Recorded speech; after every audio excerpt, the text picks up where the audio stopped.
Les 12 coups de midi, qui se cachent derrière l'étoile mystérieuse?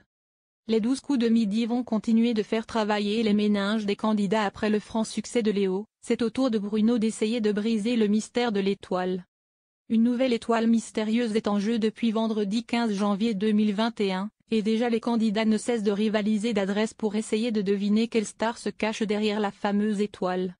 C'est à un nouveau défi que les candidats des 12 coups de midi vont devoir faire face. Après un brillant parcours, Léo a placé la barre très haute. Il faut rappeler que l'ancien champion a révélé à lui seul 4 étoiles mystérieuses avec seulement 98 participations. C'est donc un grand challenge que l'étudiant en sciences politiques a lancé à ses successeurs.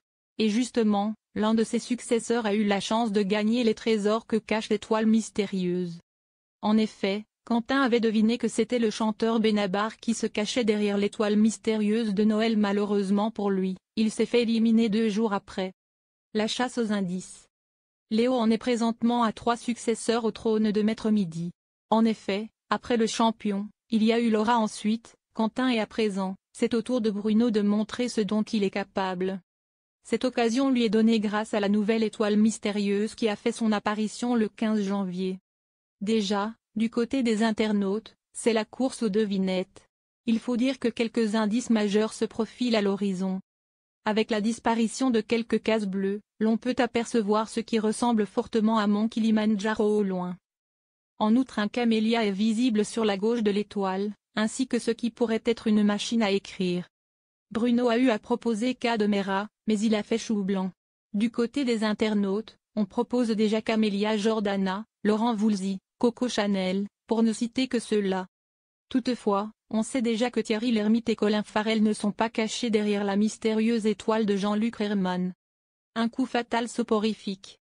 Au cours de la première manche, Kevin a éliminé Nathalie qui s'est laissée piéger en prétendant que Caracas se situait dans l'état de Cojedes au Venezuela alors qu'il s'agissait de Las Vegas. Scénario différent pour le duel suivant qui a permis à Lorraine de récupérer les 20 000 € de Kevin grâce à une question basique d'astronomie. Lors du coup fatal, après un début de manche équilibré, l'outsider a totalement sombré en enchaînant 8 erreurs pour perdre d'un trait les 45 secondes de son chronomètre. Bruno au 7e ciel avec Vanessa Paradis? Le maître de midi, au bord de l'endormissement, a recouvré ses esprits pour répondre aux 5 questions de sa finale et empocher un coup de maître à 10 000 €.